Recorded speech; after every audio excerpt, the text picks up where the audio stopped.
Hi everyone, we are Mike and Tess Play, and welcome back to our What If Pokemon series. After our video answering the question, what if Johto trainers use Johto Pokemon, we decided to continue the series and move to the next region, Hoenn. Differing from the Johto region, the Hoenn region gym leaders and Elite Four members do have more Hoenn Pokemon. However, there are still many changes which can be made. And since we are covering the Hoenn region as presented in Omega Ruby and Alpha Sapphire, we are also giving Mega Evolutions to all the gym leaders and Elite Four members who were battled after the player is capable of Mega Evolution. Here are our general rules. So we can only switch to Pokemon of the gym leaders or Elite Four members type. We can only change to Pokemon of the current generation, that being the Hoenn region. Changes must maintain same relative difficulty as the originals until Mega Evolutions are introduced to the player. Not all Pokemon have to be changed, even if they are not from the current generation. New Pokemon must maintain the trainer's personal style. And, new to this video, the starter rule. It wasn't relevant in Johto, but it is here. The starter Pokemon lines may be used to construct new teams, but only if all three starter Pokemon can be included somewhere in the new teams. So let's get started. Our first gym leader, Roxanne, a rock-type gym leader. Her original team was Geodude and Nosepass. Geodude is not from Hoenn. And so, to replace Geodude, Roxanne's style is more defensive. Now, there are several rock-type Pokemon from the Hoenn region that could be placed here. Aron is the chief example, but since Aron is seen more as a steel type, I decided to give her one of the two fossil Pokemon. They are rock-type Pokemon introduced in the Hoenn region, and of the two, Lileep, the rock and grass-type Pokemon, does fit her style. And since its moveset really isn't all that good, especially early on, it does fit. Lileep is not going to cause the player a lot of troubles, but it does give her a defensive answer to both grass and water types, even if it's not going to be doing much on offense. And of course, she keeps her Nosepass. The second gym leader, Brawley, fighting type. His original team was Machop and Makuhita. Machop is not from Hoenn. Brawley's the easiest one to fix. Swap out the Machop, bring in the Metatite. It's the fighting type Pokemon from the Hoenn region. Why not put it on his team along with, of course, his ace Makuhita. The third gym leader, Watson, an electric type. He uses Magnemite, Voltorb, and Magneton. All three are not from Hoenn. Now, Watson, we've seen his team basically reoriented before in the Emerald game. A lot of these gym leaders had changes in Emerald, actually, but I want to make his team slightly different because we are sticking to Omega Ruby and Alpha Sapphire. So, his new team, to replace his old one, is going to include all electric-type Pokemon from Hoenn, which would be Plusle, Minun, and, of course, Manectric being his ace Pokemon. It gives him a more fun-based team, which fits Watson's personality and style very well, a lot better than his original team did, actually, while providing the same relative level of difficulty because Plusle and Minun, in a single battle, are not really all that scary, and then Manectric is about as difficult as a Magneton would be. The fourth gym leader, Flannery, a fire-type gym leader. The original team was Slugma, Numel, and Torkoal. Slugma is not from Hoenn. So for Flannery, we have an interesting switch. I don't want to give her a Camerupt, since that's the ace Pokemon of Maxie from Team Magma, but there is a fire type that you can switch out the Slugma for, that being Combuskin. Now, I know, Combuskin is a starter Pokemon. Wait, where are we going to put the Trico line? There's no grass-type gym leader in Hoenn. I've got a plan for that. And while she does keep her Numel and Torkoal, the Torkoal being the difficult one, Combuskin seems scary up front, but again, it can be given a relatively weak moveset to make up for the fact that it seems a little bit stronger. The fifth gym leader is Norman, the normal-type gym leader. He is the player's dad. The original team was Slacking, Vigoroth, and Slacking. And of course, Norman doesn't make any changes. All three of his Pokemon are from Hoenn originally, and I'm not making Norman any easier than he is already. That would be the sixth gym leader, Winona, flying type. Mega Evolutions are now allowed. The original team was Swellow, Pelipper, Skarmory, and Altaria. Skarmory is not from Hoenn. So, Winona has one of the easiest switches. Just trade out the Skarmory for Tropius, just like she did in Emerald. But we are, of course, upgrading that Altaria to it's Mega Form. Mega Altaria makes perfect sense. 7 gym leaders. This is a double battle between Tate and Liza. They're psychic type double battle. And the original team was Solrock and Lunatone. Now, for Tate and Liza, this is an interesting case because originally they are super easy in both Ruby Sapphire and Omega Ruby and Alpha Sapphire. And this is where that difficulty level can be different when Mega Evolutions are included really kicks in. Because I don't want to change the number of Pokemon that they have, and their original Pokemon are Solrock and Lunatone, which are both from the Hoenn region, and they're okay. But as a gym leading team, well, gym leaders team, they're really easy to beat. However, you can replace both of them with Psychic-type Pokemon introduced in Hoenn who have Mega Evolutions. Those being Gardevoir and Medicham. Both of them are capable of Mega Evolution, and since they share a base speed of 80, that means that the player never knows which one of the two is going to go Mega, because they have a speed tie. You don't really know which one of them is going to go Mega before the other one does. So I just think it would be a really interesting take on a gym leader that's normally easy, but as anyone who's faced them in the Emerald version knows, can be extremely difficult. So replacing their team just makes the game a little more fun.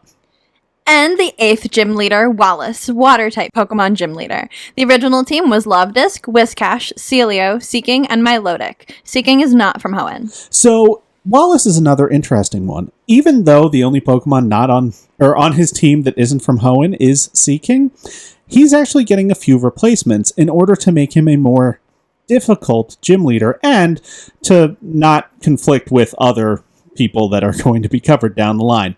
His new team is going to keep his Luvdisc and his Milotic, but it is going to replace his Whiscash and Celio with Ludicolo and Wailord, also imports from his Emerald team, and will be replacing the Seeking with Mega Swampert as his new ace Pokemon. Gives him a Mega Evolution from Hoenn and brings in the Mudkip line. So that's Wallace now. This leaves our original team totals to 16 Hoenn Pokemon, 8 non-Hoenn Pokemon, and no Mega Evolutions. Mike's new teams create 24 Hoenn Pokemon, 0 non-Hoenn Pokemon, and 3 Mega Evolutions. Yes, so pretty good. Now moving on to the Elite Four. The Elite Four is slightly different than the gym leaders, since many of their Pokemon are not Hoenn Pokemon, but they are evolutions of Hoenn Pokemon that make sense for the Elite Four members to have here. So the goal is more to find the most suitable Mega Evolutions and maybe add a bit more species diversity. There's a lot of duplicates here, while adding more Hoenn Pokemon where they make sense to be added. So to start us off, the first Elite member is Sydney, Dark-type user. Original team was Mightyena, Shiftry, Cacturn, Sharpedo, and Absol. The only real changes to Sydney are, of course, upgrading Absol to Mega Absol, and even though Sharpedo is from the Hoenn region, he's the ace Pokemon and signature Pokemon of Archie from Team Aqua. I don't really want Sydney to have that, so might as well replace the physical attacking water dark type Pokemon from Hoenn with the other physical attacking water dark type Pokemon from Hoenn, Crawdon. Just to make him a little bit separate from, the guy who tried to flood the region. Our second Elite Four member is Phoebe, using Ghost-type Pokemon. The original team was Dusclops, Bayonet, Sableye, Bayonet, and Dusknoir. Phoebe is pretty well suited. She does keep her Dusclops, Bayonet, and Dusknoir, and her Sableye becomes capable of Mega Evolution. It totally makes sense there. But the second Bayonet is a little bit iffy. So I'm going to give her the other Ghost-type Pokemon that was introduced in the Hoenn games. Might be a little bit weird for an Elite Four member, but I think Shedinja totally fits Phoebe's style. She's very flowery, while at the same time using ghosts, and Shedinja he's got the angel halo, even though he's like the torn off skin. I don't know. He kind of fits her vibe, and it makes it a very interesting thing where you need something that hits him for super effective damage. It turns Phoebe from kind of also there to she can be really dangerous with this team, and I like that in an Elite Four member. The third Elite Four member, Glacia, using Ice-type Pokemon. The original team, Glalie, Frostlass, and Walrein. Glacia is really who I was talking about when I was talking about duplicates. Half her team, basically, is duplicate. Well, 2/5 of her team is duplicate of 2/5 of her team. So we're making just slight changes. She's keeping one Glalie as is, and one Frostlass as is, and of course her Walrein isn't changing. However, the second Frostlass, I'm actually switching out for Celio. In the original Ruby and Sapphire, she had multiple Celio, actually, and this just means that it doesn't really make her much weaker. I know the Frostlass is a little bit stronger than Celio, but it's not much of a change, and it just gives her a little bit of diversity. And of course, swapping out the second Glalie by just making it a Mega Glalie is not really swapping it, but it does. Mega Glalie is different enough from regular Glalie that I feel like it's a bit of a change. Our fourth Elite Four member, Drake, using Dragon-type Pokemon. Team is Altaria, Flagon, Kingdra, Flagon, and Salamence. Drake is... well, he has one duplicate and one non-Hoenn Pokemon. So let's change that. He's keeping Altaria, Flygon, and of course Salamence as they are. He's swapping out the Kingdra for, again, Shelgon from his original Ruby and Sapphire team to just add another Hoenn Pokemon, a Hoenn Dragon-type Pokemon. And he's switching his ace Pokemon to Mega Sceptile. Mega Sceptile is, of course, a Grass Dragon type. Yes, I was able to squeeze the Trico line in with its secondary Mega Evolution typing, therefore allowing me to use Combuskin and Swampert earlier on. So I just like that you can do that, and Drake kind of looks like he could use a Mega Salamence. Just look at them side by side. So I think it fits his team, and it makes him just a little bit tougher, because who's expecting a grass type from the Dragon Gym, or the Dragon Master? And last but certainly not least, the champion, Steven, Steel type / archaeologist. Original team, Skarmory, Aggron, Claydol, Armaldo, Cradily, and Mega Metagross. Steven, again, is not going to have any changes. I know that Skarmory is a Johto Pokemon, and you could switch it out to Mawile, a Hoenn-based Steel-type Pokemon, but Mawile is pretty weak. Mega Mawile would be different, but there's no way I'm switching out the Mega Metagross for a Mega Mawile.